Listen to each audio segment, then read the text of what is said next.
বিশ্ববিদ্যালয়ের শিক্ষক শিক্ষার্থীদের কি অনায়াসে মারতে পারে, কি মানে কি বলবো, মানে এটা কি মানবিক মানে দিক তো নাই, কি পৈশাচিক আচরণ, মানে গুলি কিভাবে ছুটতে পারে, কিভাবে সম্ভব? 30 সেকেন্ডের মাথায় তারা সাউন্ড গ্রেনেড, টিয়ার সেল শিক্ষার্থীদের উপর তারা পারে, অথচ অন্য কোথাও কোনো দুর্নীতি সন্ত্রাসে কিন্তু প্রশাসনের এতটা হস্তক্ষেপ দেখা যায় না যতটা বিশ্ববিদ্যালয়ের শিক্ষক শিক্ষার্থীদের উপর অনায়াসে করতে পারে তারা।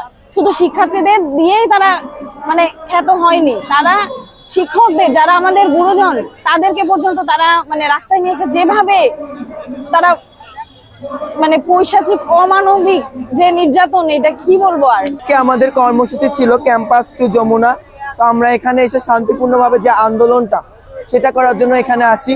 তো প্রথমত আমরা এই যে মানে এই পর্যন্ত যখন আমরা আসি আন্দোলনে, তখন আমাদের উপর টিয়ার শেল নিক্ষেপ করা হয়, মানে অতর্কিতভাবে টিয়ার শেল নিক্ষেপ করা হয়। এরপরে আমাদের উপরে ইট পাটকেল, তারপরে রাবার বুলেট, ইভেন মানে গোলাগুলি মানে রাবার বুলেটগুলো এখানে লেগে অনেকে সাউন্ড গ্রেনেডে এখান থেকে মানে কেটে গেছে, অনেকটা ইনজুর হয়েছে, হাত পা গেছে।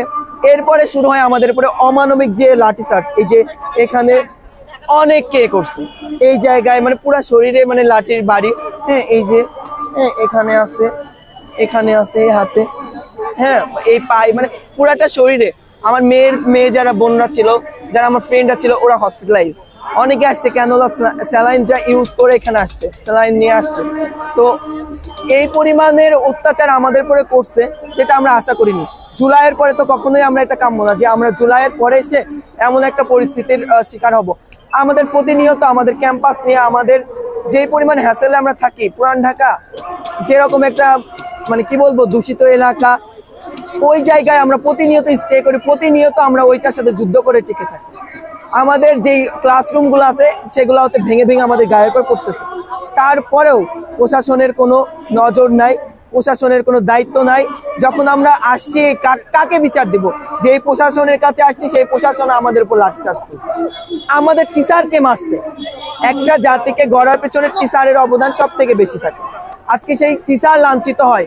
বাইরের কান্ট্রিগুলোতে সব থেকে মনে হয় আমার প্রাধান্য পায় বা সব থেকে যাদের রেসপেক্ট দেওয়া হয় টিচারদেরকে, স্টুডেন্টদেরকে, আজকে সেখানে সেই বাংলাদেশের স্টুডেন্টরা প্রতিনিয়ত নির্যাতিত, সঙ্গে তাদের আজকে শিক্ষকদেরও যে মারা যায় এইভাবে লাঠির আঘাত যে তাদের গায়ে বসানো যায়, সেটার একটা সুন্দর দৃষ্টান্ত তৈরি করে দিয়ে গেল আজকের যে প্রশাসন।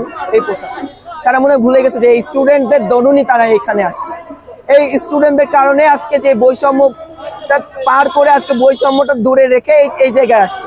কিন্তু আজকে এসে সেই 24-এর পর 25-এ এসেও যদি আমরা লাঠির বাড়ি খেয়ে যাই একটা ন্যায্য অধিকারের জন্য, এর থেকে মনে হয় না যে দুঃখের বা এর থেকে খারাপ আমাদের কাছে আর কিছু আছে।